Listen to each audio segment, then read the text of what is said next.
रानी अहिल्याबाई होलकर, जिनका नाम काशी विश्वनाथ और सोमनाथ मंदिर के जीर्णोद्धार के लिए मशहूर है।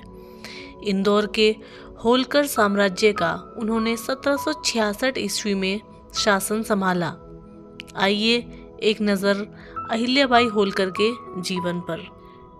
भारत माता की वह बेटी जिसने 275 साल पहले ही कुरीतियों की बेड़ियों को तोड़ डाला, संकट के समय जब जरूरत पड़ी तो अपनी प्रजा के लिए घोड़े पर सवार होकर हाथ में खड़ग लिए जंग भी लड़ी, धर्म का संदेश फैलाया, संस्कृति संरक्षण, बालिका शिक्षा, महिला अधिकारों और औद्योगिकरण को बढ़ावा दिया।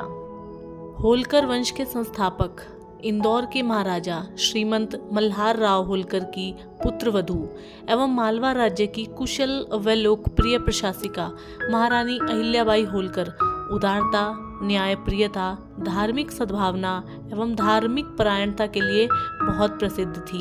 इसी कारण प्रजा उन्हें आदरपूर्वक माँ साहिबा कहकर संबोधित करती थी। फरियादियों के लिए राज दरबार में एक घंटा लटका हुआ था। कोई भी पीड़ित घंटा बजाकर निडरता पूर्वक न्याय मांग सकता था। देवी अहिल्याबाई होलकर का कुंवर मालेराव होलकर बहुत ही उद्दंडी एवं जिद्दी स्वभाव का था। एक दिन मालेराव होलकर राजबग्गी द्वारा तेजी से निकलकर जा रहे थे।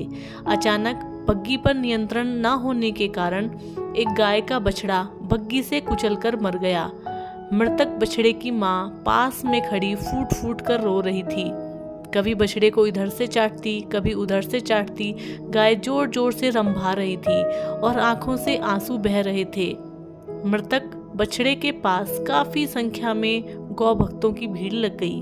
कुछ गौ भक्त ब्राह्मण उस गाय को लेकर राजदरबार में आ गए और न्याय के लिए घंटा बजा दिया।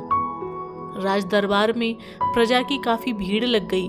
मातेश्वरी अहिल्याबाई होलकर भगवान शिव की पूजा अर्चना में मग्न थी।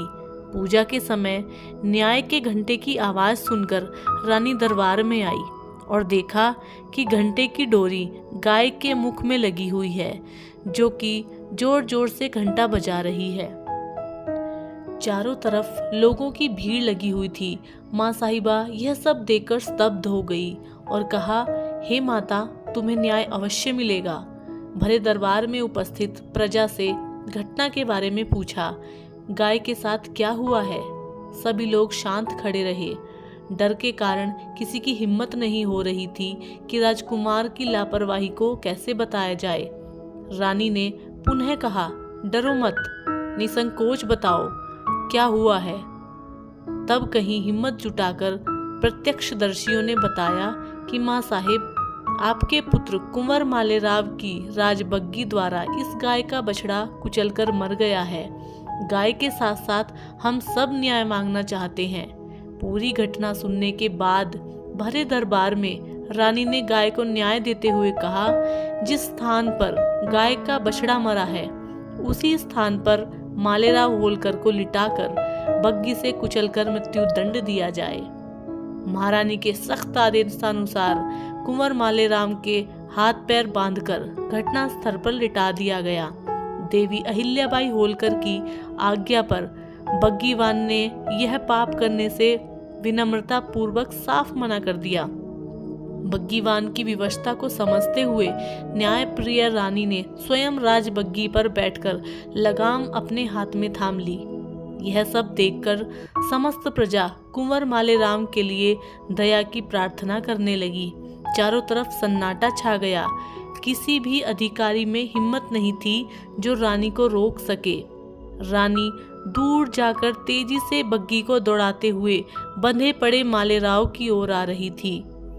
तभी प्रजा यह देखकर आश्चर्यचकित रह गई कि कुंवर की रक्षा के लिए वही गाय स्वयं बग्गी के सामने आकर खड़ी हो गई है।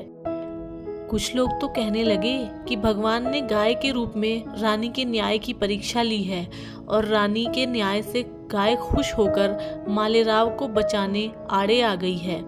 बग्गी के सामने गाय के आने पर रानी ने बग्गी को रोक लिया। बग्गी पर सवार रानी ने गाय को हटाने का आदेश दिया, लेकिन विनम्रता पूर्वक समस्त प्रजा व उच्च अधिकारियों ने देवी अहिल्याबाई होलकर से प्रार्थना करते हुए कहा, माँ साहिब, जब गाय ने कुंवर मालेराव को माफ कर दिया है तो आप भी माफ कर दीजिए।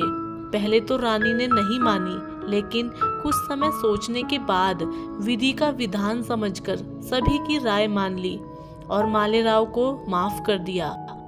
ऐसा था रानी अहिल्याबाई होलकर का न्याय, जो एक गाय को न्याय देने के लिए अपने बेटे को ही कुचलने के लिए रथ पर सवार हो गई थी।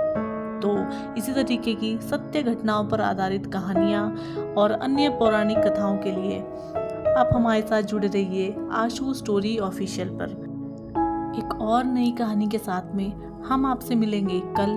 तब तक के लिए नमस्कार, जय हिंद।